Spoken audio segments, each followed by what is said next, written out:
बिस्मिल्लाहिर्रहमानिर्रहीम। अस्सलाम वालेकुम डियर स्टूडेंट्स, मैं हूं आपका बायोलॉजी इंस्ट्रक्टर उबैदुर रहमान बेग। बच्चों, आज जो इंपॉर्टेंट एसएलओ हम कवर करेंगे वो हमसे डिमांड कर रहा है कि हम डिस्क्राइब तो करें लेकिन ब्रीफली। ठीक है? क्या डीएनए का स्ट्रक्चर जो कि डबल हेलिक्स है, डबल हेलिक्स से क्या मुराद है हम देखेंगे। और ये एक मैक्रोमोलिक्यूल है जो कि मोनोमर्स का बना हुआ है, जिसे आप न्यूक्लियोटाइड्स बोलते हो। ठीक है? और इसमें आप देखते हो कि आपके पास बेस पेयरिंग होती है। बेसिस क्या है अब हम इन्हें पढ़ेंगे, फिर उन बेसिस में पेयरिंग भी है। और ये जो पेयरिंग हो रही है ना, ये डीएनए डबल हेलिक्स के जो दो हेलिसेस हैं इनके दरमियान हो रही है। आसान अल्फाज में डीएनए के जो दो स्ट्रैंड्स हैं इनके दरमियान जो पेयरिंग है हमने ये देखनी है। और पेयरिंग कैसी है? कहते हैं ये कंप्लीमेंट्री बेस पेयरिंग है। अब देखो, बहुत इंपॉर्टेंट जार्गन्स, टर्मिनोलॉजीज एसएलओ के अंदर इस्तेमाल हो रही है। अगर आपको डीएनए का स्ट्रक्चर समझना है तो आपको उसका डबल हेलिक्स स्ट्रक्चर देखना है। जब आप स्ट्रक्चर देख रहे हो तो आपको पता लगा ये तो मैक्रोमोलिक्यूल है, ये आगे से मोनोमर्स का बना हुआ है, तो इसका मतलब है हमें मोनोमर्स का स्ट्रक्चर भी देखना है, तभी हमें मैक्रोमोलिक्यूल का स्ट्रक्चर नजर आएगा। जब हमें मोनोमर्स का स्ट्रक्चर समझ आ गया, न्यूक्लियोटाइड्स, तब आप फिर देखोगे कि ये न्यूक्लियोटाइड्स किस तरह से डीएनए का स्ट्रैंड बना के उन्हें आपस में जोड़ रहे हैं। ये आपके एसएलओ की डिमांड है।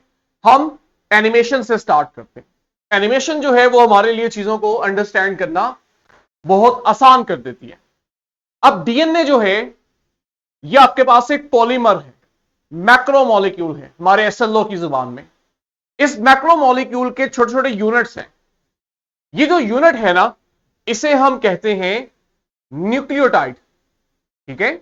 न्यूक्लियोटाइड मिलते हैं तो मिलके ये डीएनए मैक्रोमोलिक्यूल बनाते हैं। हम एक्सप्लोर करेंगे, लेकिन अभी हमें स्क्रीन से आइडिया हो रहा है कि आपके पास यहां 4 तरह के न्यूक्लियोटाइड्स अवेलेबल हैं। तो इसका मतलब है कि असल में डीएनए के अंदर 4 ही तरह के न्यूक्लियोटाइड्स हैं। यही न्यूक्लियोटाइड्स बार बार रिपीट होते हैं एक खास ऑर्डर के अंदर, एक खास सीक्वेंस के अंदर, और मिलके डीएनए का पॉलीमर बना देते हैं। अब जो न्यूक्लियोटाइड है ये असल में 3 चीजों का मजमू है। 3 इसके स्ट्रक्चर्स हैं जो मिलते हैं तो आप कहते हो न्यूक्लियोटाइड बना। सबसे पहले आपके पास एक शुगर आती है न्यूक्लियोटाइड के अंदर।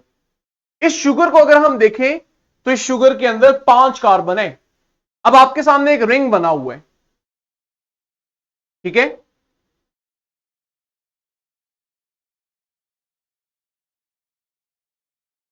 हम इसको रिंग को जरा विजुलाइज करते हैं। ये ले जी, इसमें आप देखोगे रिंग के अंदर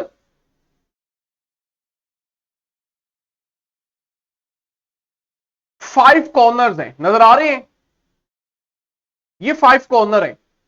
इनमें से ना एक कॉर्नर रिंग में ऑक्सीजन ने लिया हुआ है, बाकी के 4 कॉर्नर्स पे हमें 4 कार्बन नजर आ रहे हैं। लेकिन इस शुगर के अंदर टोटल 5 कार्बन है और ये 5th कार्बन रिंग में हिस्सा नहीं ले रहा, ये रिंग से बाहर है। तो अब हमने क्या देखा कि जो आपके पास न्यूक्लियोटाइड की शुगर है ना, इसके 5 कार्बन है और रिंग रिंग जो है इसके 5 कॉर्नर में से 4 कॉर्नर्स में कार्बन है, जबकि 5th कार्बन रिंग से बाहर। ठीक हो गया? दूसरी बड़ी इंपॉर्टेंट चीज, इसमें आपके पास जो 3rd कार्बन है, 3rd कॉर्नर है, 2nd कार्बन है। इस 2nd कार्बन के साथ कोई भी हाइड्रोक्सल ग्रुप नहीं है। यहां पे आपके पास 2 हाइड्रोजन अटैच हैं। असल में होता पता है क्या है? इस जगह आपके पास हाइड्रोक्सल ग्रुप होना चाहिए, लेकिन डीएनए की जो शुगर होती है ना, इसमें ऑक्सीजन रिमूव हो जाता है। अब इस शुगर का नाम है राइबोस शुगर, लेकिन चूंकि इससे ऑक्सीजन रिमूव हो गई है तो फिर हम इस शुगर को डीऑक्सीराइबोस का नाम देते हैं। तो डीएनए की शुगर डीऑक्सीराइबोस है। यह आपके पास फर्स्ट कंपोनेंट है न्यूक्लियोटाइड का। सेकंड कंपोनेंट फॉस्फेट ग्रुप होता है। ये देखें जी, ये आपके पास फॉस्फेट ग्रुप है जिसमें आपके पास फॉस्फोरस है, उसके साथ डबल बॉन्डेड ऑक्सीजन है और 3 OH ग्रुप लगे हुए हैं। थर्ड हमारा कंपोनेंट आएगा नाइट्रोजनस बेस। ये जो मॉलिक्यूल हैं ये असल में बेसिस हैं, इनके अंदर बेस प्रॉपर्टी है और ये ऐसी बेसिस हैं जिनके अंदर आप देखते हो, सभी को देख लो, हम वन बाय वन आपको मैं एग्जामिन करवाता हूं। ये ऐसी बेस है जिसके हर स्ट्रक्चर में नाइट्रोजन है। चूंकि इन बेसिस के पास नाइट्रोजन होती है, ये देख रहे हो ब्लू आपके पास सर्कल्स, हम इन बेसिस को कहते हैं नाइट्रोजनस बेसिस, नाइट्रोजन कैरिंग या बेरिंग या कंटेनिंग बेसिस। ये जो 3 कंपोनेंट्स हैं, डीऑक्सीराइबोस शुगर, फॉस्फेट ग्रुप और ये नाइट्रोजनस बेस, ये मिल के आपके पास न्यूक्लियोटाइड बनाते हैं। अब आपके पास असल में 4 तरह की नाइट्रोजनस बेसिस हैं, ठीक है। पहले जो 2 कंपोनेंट्स हैं ना न्यूक्लियोटाइड के, वो सभी में सेम है। डीएनए के तमाम न्यूक्लियोटाइड्स में हम देखेंगे यही शुगर होगी, डीऑक्सीराइबोस।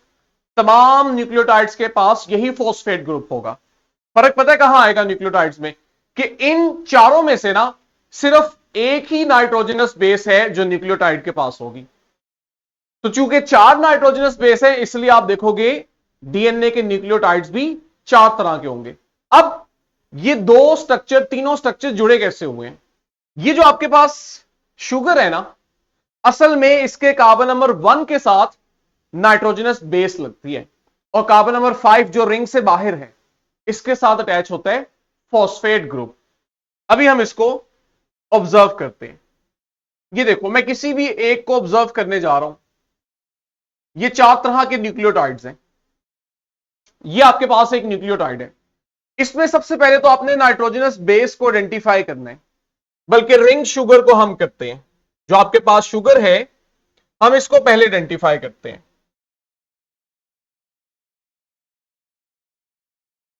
ये आपके पास रिंग बना हुआ है, किसका? डीऑक्सीराइबोस का।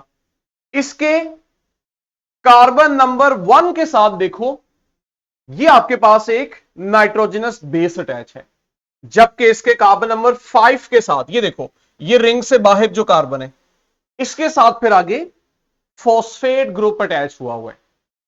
ये जो न्यूक्लियोटाइड है ना, इसके अंदर जो नाइट्रोजनस बेस है, इसका नाम है एडेनिन। तो आप देखोगे इस न्यूक्लियोटाइड का नाम भी फिर क्या होगा, आसान अल्फाज में एडेनिन न्यूक्लियोटाइड। ठीक है, हम अभी कंप्लेक्सिटी में नहीं जा रहे, ये मैं आपको बड़ा सिंप्लीफाइड लेमन वर्ड में इसका नाम बता रहा हूं, कैसा न्यूक्लियोटाइड जिसके पास एडेनिन है। तो आपके पास 4 तरह की नाइट्रोजनस बेसिस हैं, तो आप देखोगे इनके अंदर 4 ही तरह के न्यूक्लियोटाइड्स होंगे। अच्छा, ये जो नाइट्रोजनस बेसिस है ना, इनके अंदर खसूसियत है कि जब ये एक दूसरे के आमने सामने आते हैं तो इनमें बॉन्ड्स बनते हैं। अब कौन सी 2 नाइट्रोजनस बेस हैं, जब वो एक दूसरे के पास आएंगे तो उनमें बॉन्ड बनेगा, ये स्पेसिफिक होता है, रैंडम नहीं होता। ऐसा नहीं है कि कोई सी भी 2 सामने आएंगी तो आप देखोगे उनमें वो बॉन्डिंग डेवलप होगी। नेचुरली, नॉर्मली ऐसे नहीं होता। डीएनए के अंदर जब हम पढ़ते हैं तो आप देखोगे कि हमेशा एडेनिन और थायमिन, इनके दरमियान बॉन्ड बनेगा। 4 तरह की नाइट्रोजनस बेस है, एडेनिन है, गवानीन है, साइटोसिन है और थायमिन है। यह आपने अंडरस्टैंड करना है। इनमें से जो पहली 2 है ना, ये साइज में बड़ी होती है, इन्हें हम प्यूरीन बोलते हैं। और जो नीचे वाली 2 है ना, ये साइज में छोटी होती हैं, इन्हें हम पायरिमिडीन्स का नाम देते हैं। ठीक है, प्यूरीन्स एंड पायरिमिडीन्स। अब हमेशा याद रखना, डीएनए के अंदर कभी भी नॉर्मली 2 प्यूरीन्स के दरमियान बॉन्ड नहीं बनेगा और ना ही कभी भी 2 पायरिमिडीन्स के दरमियान बॉन्ड बनेगा। हमेशा जब भी इनके दरमियान बॉन्ड बनेगा, एक प्यूरीन होगी तो उसके सामने दूसरी पायरिमिडीन नाइट्रोजनस बेस होगी। अब कौन सी वाली किसके सामने होगी, यह स्पेसिफिक है, हमेशा आप देखोगे एडेनिन जो है ये थायमीन के साथ बॉन्ड बनाएगी और गवानीन जो है ये हमेशा साइटोसिन के साथ बॉन्ड बनाएगी। ये बात समझ आइए कौन सा बॉन्ड बनता है। तो बच्चों डीएनए की नाइट्रोजनस बेसिस में जो बॉन्ड बनता है वो असल में हाइड्रोजन बॉन्ड होता है। ठीक हो गया। अब ये जो बॉन्ड बनते हैं इनकी तादाद वेरी करती है। एडेनिन और थायमीन में आप देखोगे हमेशा 2 हाइड्रोजन बॉन्ड बनेंगे, जबकि गवानीन और साइटोसिन में हमेशा आप देखोगे 3 हाइड्रोजन बॉन्ड बनेंगे।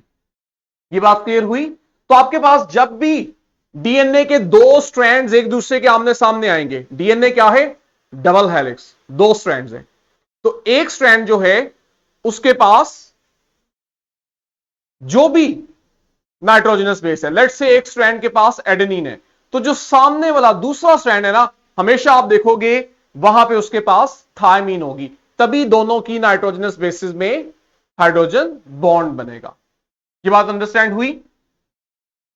अब जरा हम एक्सप्लोर करते हैं डीएनए को।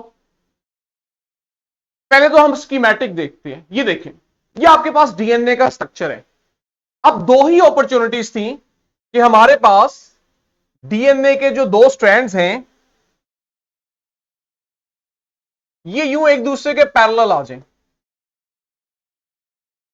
ठीक है, ये स्ट्रैंड बिल्कुल स्ट्रेट होते और एक दूसरे के आमने सामने आते, इनके दरमियान हाइड्रोजन बॉन्ड बनते, इनका स्ट्रक्चर बन जाता। दूसरा सिनेरियो ये था कि आपके पास इनकी जब अरेंजमेंट होती तो ये एक दूसरे के यूं ऑपोजिट आते। समझ रहे हो? अब जब 9-10 के बच्चे को डीएनए का स्ट्रक्चर ड्रॉ करने के लिए कहा जाता है ना, वो ये चीज ड्रॉ करता है, जबकि डीएनए का स्ट्रक्चर ऐसे नहीं है, ये ऑपोजिट है। लेकिन हकीकत में जब आप देखते हो तो आपके पास डीएनए का जो स्ट्रक्चर है ये असल में इसके 2 स्ट्रैंड पैरेलल रन कर रहे होते हैं। ये देख रहे हो इसमें और इसमें कितना फर्क है। यहां पे आपके पास ये अगर डीएनए का एक स्ट्रैंड है तो बिल्कुल इसके सामने दूसरा स्ट्रैंड होता है। तब जाके आप देखते हो कि एक की एडेनिन दूसरे की थायमीन के सामने आ पाती है, या एक की गवानीन दूसरे की साइटोसिन के सामने आती है और फिर इनके दरमियान हाइड्रोजन बॉन्ड बनते हैं। तो ये आपके पास जो अरेंजमेंट आती है डीएनए स्ट्रैंड्स की, इसकी वजह से जो डीएनए का स्ट्रक्चर बनता है इसे हम कहते हैं डीएनए डबल हेलिक्स है। डबल पता है क्यों है? 2 स्ट्रैंड्स हैं। हेलिक्स इसलिए है कि हर स्ट्रैंड जो है उसका स्ट्रक्चर हेलिकल है, वो स्ट्रेट नहीं है, वो थोड़ा सा क्वाइल हुआ हुआ है, कर्ल हुआ हुआ है। ठीक है, और ये चीज चूंकि दोनों स्ट्रैंड में है तो आप इसे कहते हो ये डबल हेलिकल है। अब हम मजीद इसको थ्योरेटिकली भी एक्सप्लोर करेंगे, अभी मैं बड़ा सिंप्लीफाई रह रहा हूं। ये आपके पास असल में एक एक्चुअल रिप्रेजेंटेशन देने की कोशिश की है कि ये डीएनए के डबल हेलिक्स अरेंज कैसे होते हैं। अब ये थोड़ा कॉम्प्लिकेटेड है, आपके पास यहां से इसको इस तरह एक्सप्लोर करना मेरे पॉइंट ऑफ व्यू से मुश्किल है जब मैं आपको एक्सप्लोर कर रहा हूं, लेकिन अगर आप खुद इस चीज को एग्जामिन करोगे तो आप इसको अंडरस्टैंड कर जाओगे। जैसे फॉर एग्जाम्पल मैं आपको इस सारे स्ट्रक्चर में ना एक न्यूक्लियोटाइड आइडेंटिफाई करके देता हूं जिससे आपको आसानी होगी इसको समझने में। हमारे पास लेट्स से ये लो, ये देखो, हमने कैसे आइडेंटिफाई करने? हमने रिंग स्ट्रक्चर देखना है। रिंग स्ट्रक्चर, वेरी नाइस, शाबाश।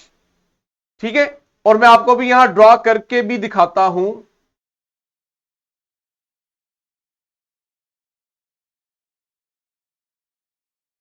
असल में ये मूव करता रहता है, जिस वजह से मैं देख रहा हूं कि इसको स्टॉप करूं तो इसका एंगल क्या रखूं।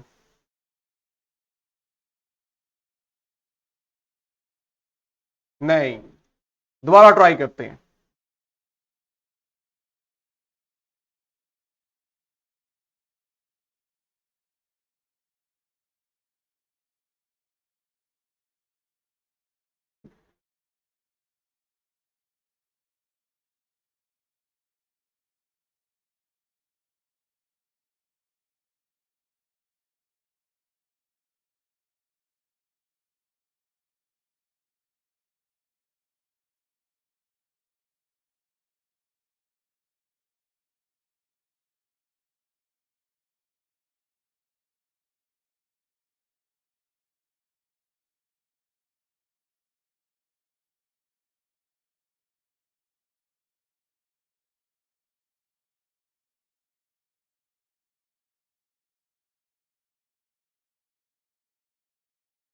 चलो जी, अब मैं आपको थोड़ा सा इसको ड्रॉ करके ना एक आइडिया दूंगा।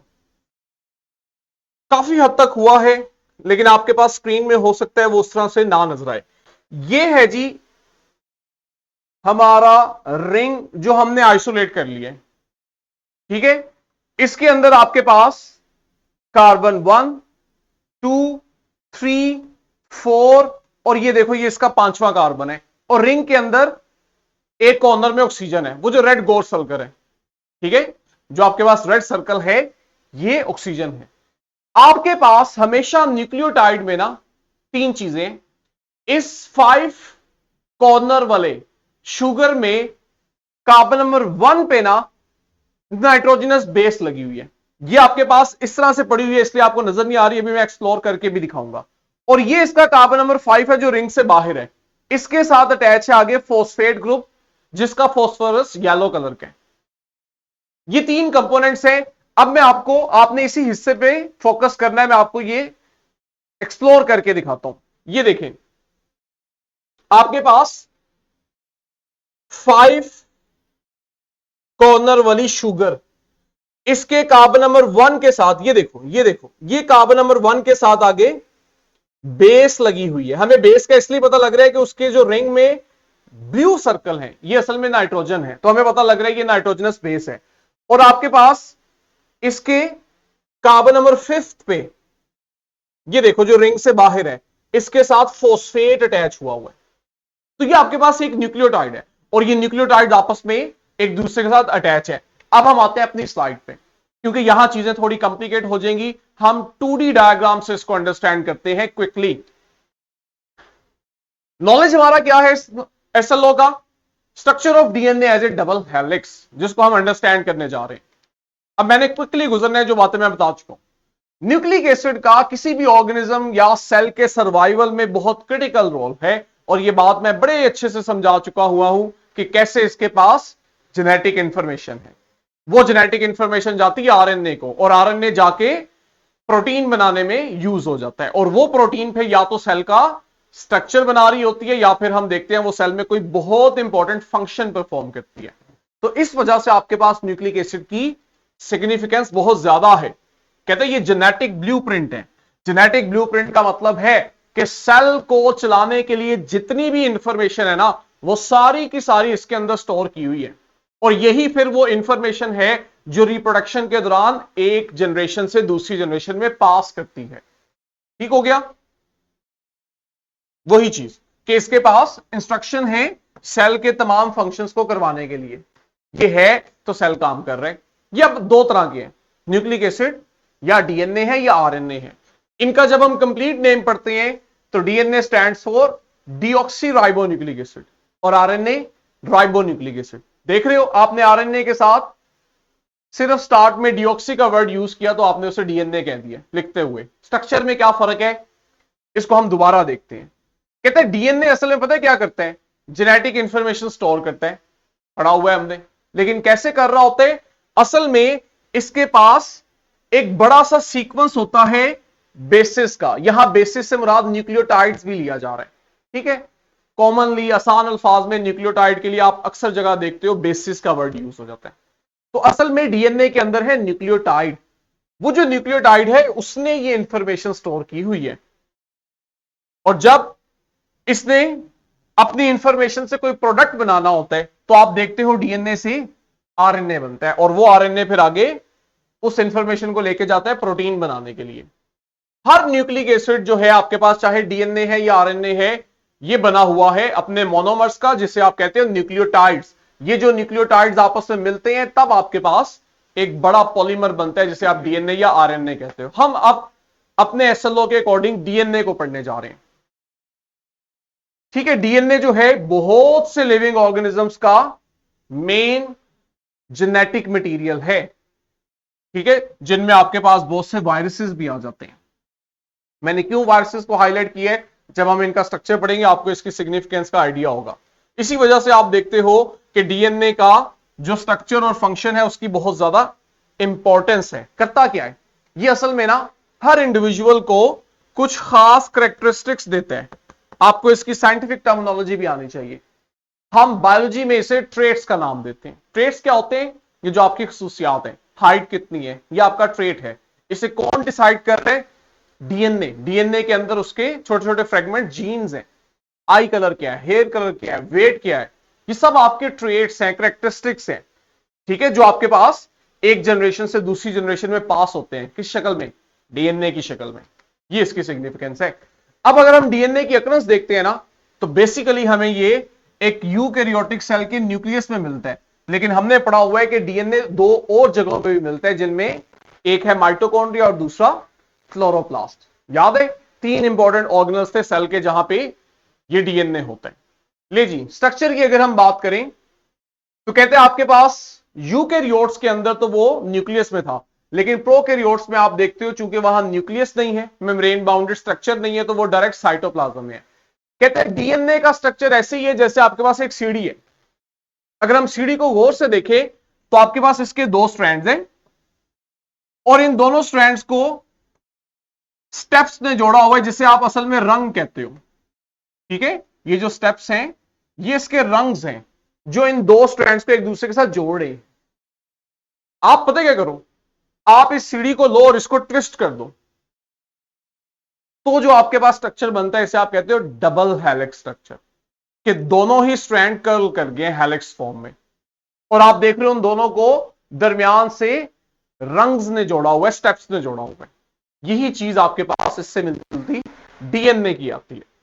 डीएनए हमारे पास डबल हेलिक्स होता है, ट्विस्टेड लैडर, मुड़ी हुई सीढ़ी की जैसा। इसका हर स्ट्रैंड जो है वो आगे से स्पाइरल होता है। बना किसका हुआ है? न्यूक्लियोटाइड का। न्यूक्लियोटाइड क्या चीज है? तीन चीजों का मजमूआ है जी। एक इसके पास है शुगर। ये जो शुगर है ना, इसमें होते हैं 5 कार्बन, इसलिए हम इसे कहते हैं पेंटोज शुगर। अब अगर आप इस शुगर का स्ट्रक्चर देखो तो इसके 5 कॉर्नर हैं, 1 2 3 4 और 5। लेकिन इस 5 कॉर्नर शुगर जो है रिंग स्ट्रक्चर में, सिर्फ 4 ही कॉर्नर है जहां पे कार्बन होता है। कहां पे? 2 3 4 और 5 पे। 1 पे क्या होते हैं? ऑक्सीजन होती है। लेकिन मजे की बात है, रिंग 5 है तो कार्बन भी 5 है, तो फिफ्थ कार्बन कहां जाता है? इसका फिफ्थ कार्बन रिंग से बाहर होता है। ठीक। सेकंड कंपोनेंट आता है एक ऐसी बेस जिसके स्ट्रक्चर में नाइट्रोजन है। ये जो नाइट्रोजनस बेस है ये असल में दूसरे कॉर्नर लेकिन कार्बन 1 के साथ होती है। इसको रिस्पॉन्स अगर आप क्लियर कर दें, ये चीज मैं इसलिए रिमूव करवा रहा हूं ताकि हम कार्बन के साथ कंफ्यूज ना हो। हमने मेन कार्बन को देखना है। रिंग 5, रिंग के कॉर्नर 5 ही हैं, लेकिन हम नंबरिंग करते हैं अपनी आसानी के लिए कार्बन की बेस पे। 5 कार्बन है जिनमें से 4 रिंग में, एक बाहर है। कार्बन नंबर 1 के साथ अटैच है नाइट्रोजनस बेस। हमेशा आप देखोगे हर न्यूक्लियोटाइड में ऐसे ही होगा। और वो जो 5वां कार्बन रिंग से बाहर है, यहां पे अटैच है फॉस्फेट ग्रुप। ये 3 स्ट्रक्चर मिले तो मैंने इसको नाम दे दिया न्यूक्लियोटाइड का। हर न्यूक्लियोटाइड के ये 2 स्ट्रक्चर सेम हैं, लेकिन हर न्यूक्लियोटाइड में आप देख रहे हो नाइट्रोजनस बेस में फर्क आ रहे हैं। आप नाइट्रोजनस बेस चेंज करते जाओ, न्यूक्लियोटाइड चेंज होता जाएगा। तो नाइट्रोजनस बेस चूंकि 4 तरह की है, तो इसका मतलब है न्यूक्लियोटाइड्स भी 4 तरह के हैं। यही न्यूक्लियोटाइड्स बार बार रिपीट होकर हमारा डीएनए बनाते हैं। ठीक है। अब ये जो पेंटोज शुगर है ना, असल में इसके कार्बन नंबर 2 पे ना होना चाहिए था OH ग्रुप, लेकिन इसकी ऑक्सीजन जो है वो रिमूव हो जाती है, तो पीछे सिर्फ हाइड्रोजन रह जाता है। क्योंकि इसमें से ऑक्सीजन रिमूव है, इसलिए फिर हम इस शुगर को डीऑक्सीराइबोस शुगर का नाम देते हैं। क्लियर है? ये आपके पास 4 तरह की बेसिस हैं जो डीएनए में होती हैं: एडेनिन, थायमीन, साइटोसिन और गवानीन। और मैं आपको बता चुका हूं, एडेनिन और गवानीन जो है इन्हें हम मिला के प्यूरीन्स कहते हैं। इनका स्ट्रक्चर बड़ा होता है, क्यों? इनमें 2 रिंग्स होते हैं, अभी हम देखेंगे। और साइटोसिन और थायमीन जो है इन्हें हम मिला के पायरिमिडीन्स बोलते हैं। इनका स्ट्रक्चर छोटा होता है क्योंकि इनमें एक ही रिंग होता है। ये वो आपके पास नाइट्रोजनस बेस हैं जो कि हर न्यूक्लियोटाइड में होती हैं। और मजे की बात है, एक न्यूक्लियोटाइड के पास इनमें से एक नाइट्रोजनस बेस है। ठीक हो गया। अब कहते हैं ये जो न्यूक्लियोटाइड है ना, ये आपस में मिलते हैं, डीएनए का पॉलीमर बनाते हैं। जब ये आपस में मिलते हैं तो इनके दरमियान कोवलेंट बॉन्ड बनता है। कोवलेंट बॉन्ड कैसे बनता है ये हमने अंडरस्टैंड करना है। कहते हैं कोवलेंट बॉन्ड इस तरह से बन रहा होता है, ये देखो मैं आपको यहां से दिखाने लगूं। एक न्यूक्लियोटाइड, अंडरस्टैंड कर रहे हो, ये रहा दूसरा न्यूक्लियोटाइड। अब हम देखते हैं ये दो न्यूक्लियोटाइड्स आपस में कैसे मिले हैं। कहते हैं एक न्यूक्लियोटाइड जो होता है, इसके कार्बन नंबर 5 पे जो फॉस्फेट ग्रुप होता है, एक न्यूक्लियोटाइड के कार्बन नंबर 5 पे फॉस्फेट ग्रुप, वो दूसरे न्यूक्लियोटाइड की शुगर के कार्बन नंबर 3 पे OH ग्रुप के साथ रिएक्ट करता है। आसान और कर दूं, एक का फॉस्फेट होता है, दूसरे के शुगर के ऊपर OH ग्रुप होता है, ये रिएक्ट करते हैं। ये OH ग्रुप कहां होता है? ये OH ग्रुप असल में ये थर्ड पोजीशन वाला, क्योंकि सेकंड के पास तो सिर्फ हाइड्रोजन है। तो एक न्यूक्लियोटाइड की शुगर के कार्बन नंबर 3 पे मौजूद OH ग्रुप, वो दूसरे न्यूक्लियोटाइड की शुगर के कार्बन नंबर 5 पे फॉस्फेट ग्रुप के साथ रिएक्ट करता है, तो इनके दरमियान बॉन्डिंग होती है। और जब ये मिलते हैं तो ये आपके पास डीएनए बनाते हैं। डीएनए का जो मेन स्ट्रैंड है ना, अब हमने देखना है इसकी अरेंजमेंट को। ये देखो आपके पास जो डीएनए का स्ट्रैंड बना होता है, इसको रिमूव करें।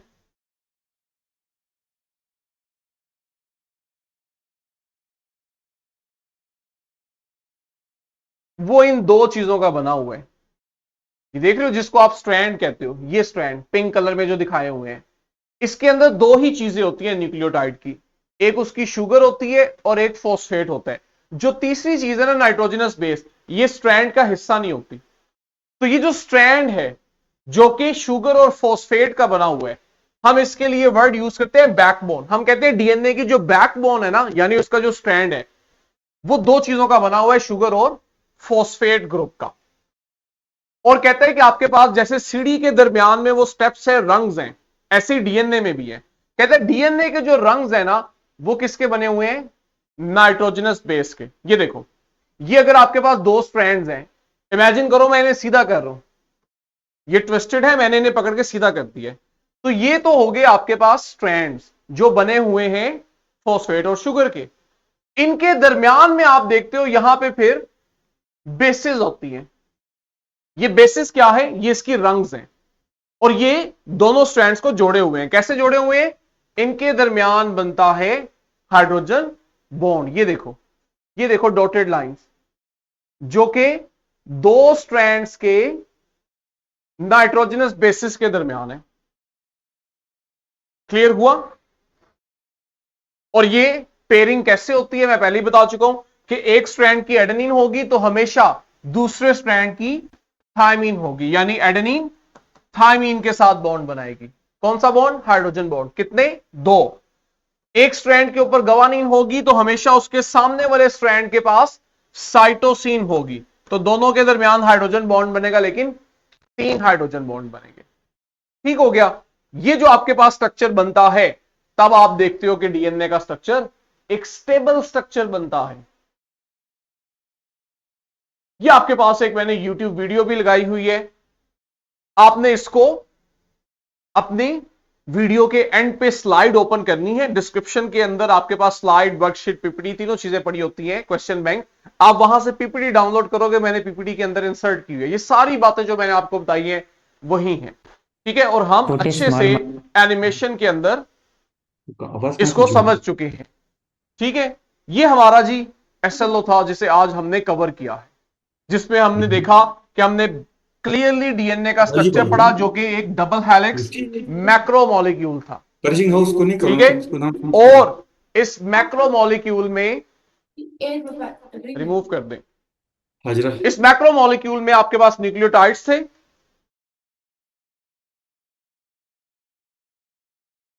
छोटे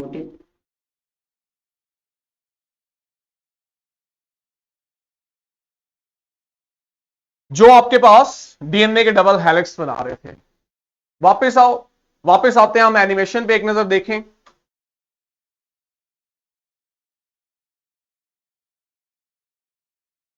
ठीक है, ये जो आपके पास यहां पे येलो है, ये डीएनए के स्ट्रैंड हैं, किसके बने हैं? शुगर फॉस्फेट के। और बीच में अगर देखो, ये रही इनकी नाइट्रोजनस बेसिस। ठीक है, इस तरह से ये आपस में एक दूसरे के साथ जुड़ी हुई है और डीएनए के रंग्स बना रही हैं। आज का हमारा एसएलओ कंप्लीट होता है। यहां पे आपने डिस्क्रिप्शन में वर्कशीट और क्वेश्चन बैंक को अटेम्प्ट करना है। कल बच्चों डीएनए के फंक्शंस हम पढ़ेंगे। तब तक के लिए अल्लाह हाफिज।